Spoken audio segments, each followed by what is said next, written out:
Whoop-pow! Harry Potter and the Goblet of Fire. Stick around if you want to hear my thoughts on this review. They are getting longer and longer and heavier, but they're also getting better and better. Let's start out with the good. Starting off with the pain tie-in of Harry's scar to Voldemort. But more than just the physical pain, it's also the visions that start here. Harry, every year he gets older, the book gets more and more mature, and it kind of progresses with him, which is something I'm really enjoying about this series. Now, I know this is the good section, and I know it's a bit of a can of worms with these visions, but it is a little bit irritating that we do not see these happen before this book, and I do realize that, you know, Voldemort, he was weaker. That's kind of a straw man argument for me, not the greatest, but I'm focusing on the good here, and I really thought the vision tie-in was a cool concept. So if anybody has justification for why Harry might not have had these visions before this point, please chime in the comments so maybe you have a better understanding of it than I do. The casting of the Dark Mark is another of the bright spots literally in this story. And I don't mean that from a good versus evil perspective, I just meant from conceptually, literally the light. She could have had a really black and white way of doing this. Maybe a Death Eater stepped up and cast the spell, but the way that she uses Winky's wand with a precast spell, linking it to Harry and freaking everybody out and having Barty be behind it the whole time, once you unravel that, Barty's reasoning is actually to scare off other Death Eaters that weren't loyal to him the whole time. So it was a scare tactic against Voldemort's old people for being so loosely attached in the end. Also, Mad-Eye Moody, technically Barty Jr., turning Malfoy into a ferret. This is the way that Barty feels about the Malfoy family, that they're maybe rats or weasels. And so he transforms their son not just as a teacher punishing a student, but also as a deep dig at the family and embarrassing them in that way. Now, whether Draco understands that, obviously he's not going to. He doesn't know that Moody's in disguise here. That's just my interpretation of maybe why the ferret choice was made. And also, looking back on Barty throughout the book, you realize it's kind of astounding how encouraging he is with Harry. Whether any character is the good guy or the bad guy, I'm gonna actually go ahead and give Rowling more credit here. My interpretation is that whether you're good or evil, you can still be really good at what you do. Barty Jr. clearly has a proficiency in these spells, he's passionate about them, and so that actually shines through in his schooling. Technically, he might be considered the best dark arts professor yet. Sorry, not trying to insult Lupin, but he's killing it, literally. And he's clearly mastered the art of imitation too. Maybe he's really into Shakespeare, I don't know, but he probably should be in charge of the next school play. Though I do think close friends of Moody's probably should have figured something was a little off. I mean, this guy didn't miss a step the whole time. I personally love the new schools being introduced. The Durmstangs, the Beauxbatons. This is a fun way for the world is expanding again and again and again. So now we get to see what other schools are like. And for anybody who's gonna knock maybe the harsh way the accents come across in the writing, I'm gonna kind of put a pause right there. It's really hard for a younger person who's not been out in the world to understand maybe what a French or Eastern European accent is like. So we've been dealing with Hagrid for multiple books now. You know, he's obviously not speaking proper English, so to throw any shade on these two schools, a little bit tough. Love the Durmstrang pirate ship. I'm a huge One Piece fan, so how can I not? And the Vila is such an interesting creature. I honestly hadn't realized it had its own mythology behind it. Maybe that's due to growing up in America, but the ability to charm, but also transform into this angry bird-like harpy creature, it's pretty wild. I kind of wish we saw a little more of that out of Floor. Also, I did a little digging after realizing that Floor's wand is made of Vila hair from her grandmother at its core. And after going on a little bit of a Slavic folklore side quest, I realized that pulling out of Vila's hair actually can kill it or harm it or really, really weaken it in some way. So I don't know if Rowling ever looked into that, but there could be a really, really crazy backstory to this wand and its creation, if so. The Horntail scene, also great, and not just for the way that he comes up with it, but also putting yourself in the shoes of what is Harry going through. Pretty much the whole school hates him for putting his name in the goblet, even though he didn't. His best friend is jealous and acting strangely towards him. He's emotionally drained. He doesn't have the full support of his friends, it seems. Also, does speaking Parseltongue assist him in this battle against the Horntail?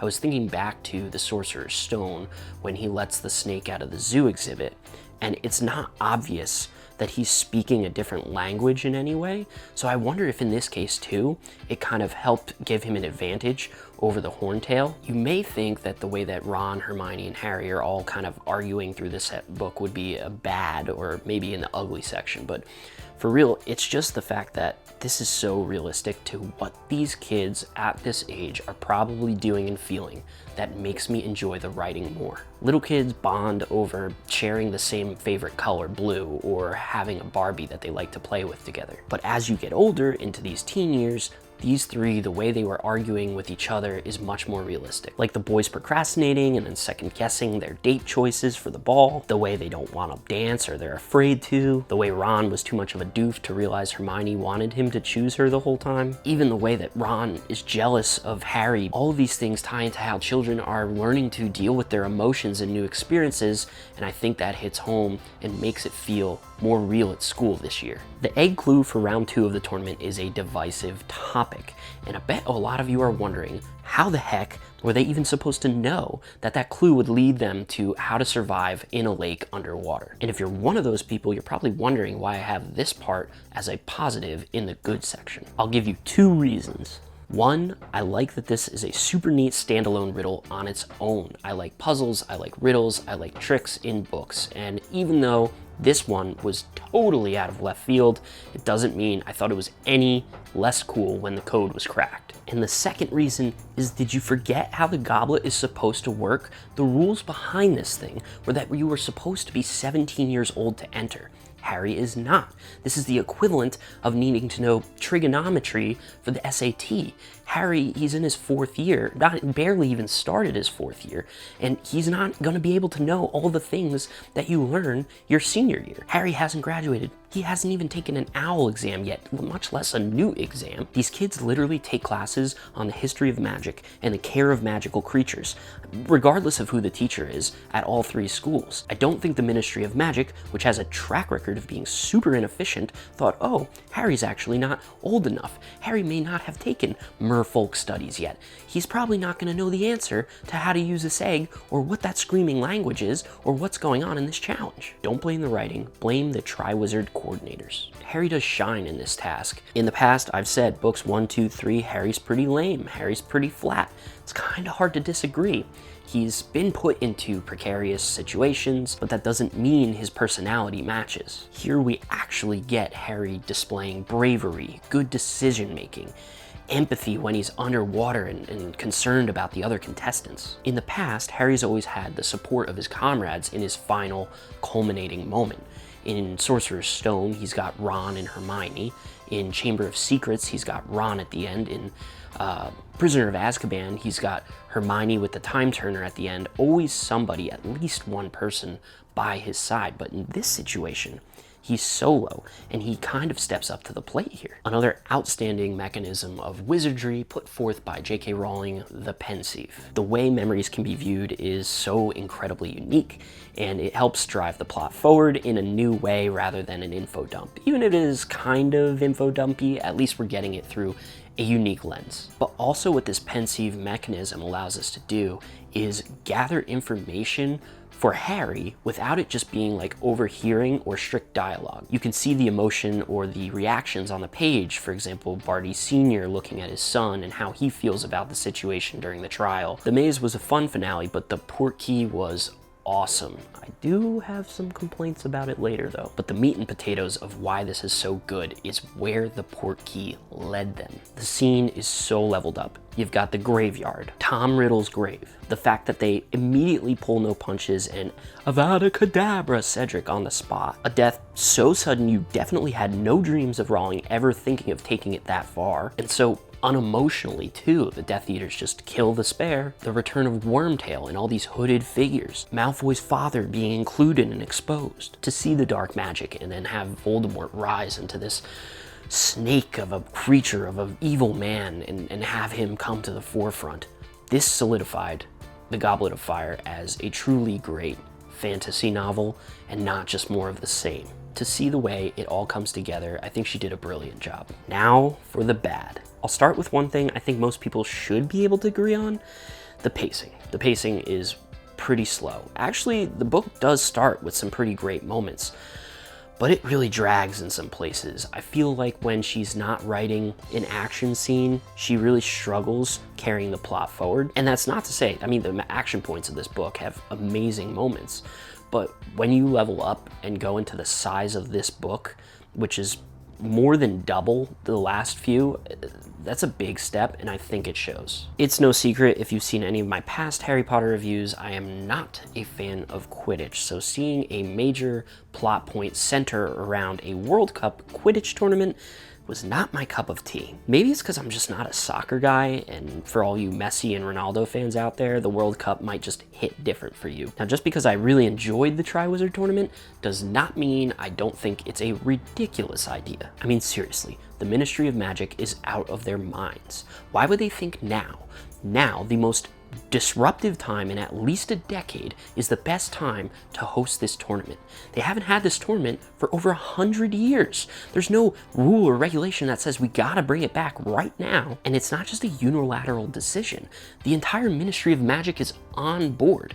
And speaking of which, the World Cup, the Olympics, do you know how long these things are planned for? And after what you just witnessed in a field in the Quidditch World Cup and how disastrous that event went, in the most dangerous seeming time in a very long time, you think, nah, we got a couple of months, let's just throw this Triwizard Tournament together. Even if the idea was thought of before that event, it should have been X'd immediately after. The Dark Mark has literally appeared. You've got Sirius Black, who's allegedly Voldemort's most close ally, is loose from Azkaban. Don't get me wrong, I love this book and the tournament is a blast, but come on, man. Let me know in the comments if I'm just not seeing this clearly. And if I might push the envelope, the plot armor for Harry being entered in this tournament is kind of weak here. They were being so strict with the age limit, but then they're like, nah, this magical ancient goblet, it's actually binding magical contract and Harry can't bail. Nope, can't bail.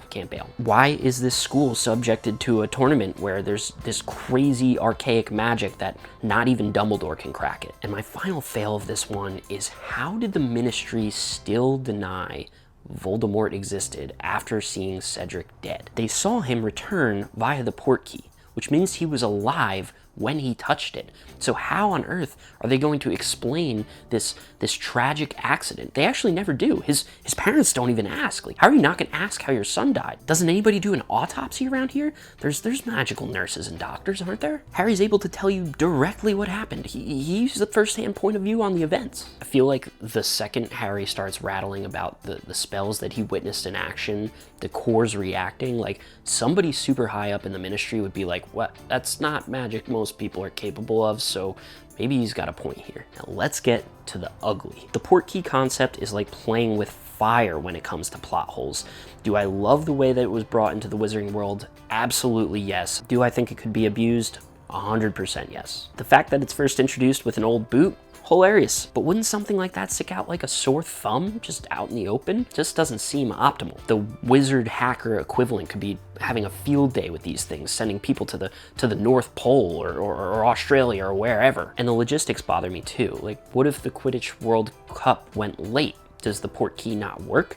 Can you not get home? They clearly seem to be pretty time sensitive. So even to the point of the maze, like, how do they know exactly when Harry would get to the very center of the maze? And I guess we have to assume that the change in location to the cemetery didn't affect the original portkey location, because when they touched it at the end, they came back. But how would Harry even know that? There's a whole lot of ugly in this one, and I can't disprove the magic. The magic system in Rowling's universe is softer than an ice cream cone on a Jersey Shore day in July. But if I really want to poke holes in this thing, why not just make any random object a portkey for Harry to the cemetery? He brushes his teeth every night. Phew. Whoop, in a graveyard. Just saying. Now this is a silly one, but why would Crumb catch the snitch? I'm just so confused. Their team had shown they had the ability to score. They weren't getting shut out. They had 10 points on the board. And the snitch immediately ends the game. So why wouldn't he wait to catch the snitch until they caught up? He basically just took the L for his country. I'm not sure if J.K. Rowling played sports, but you never give up. I mean, this is the pinnacle of the sport, the World Cup.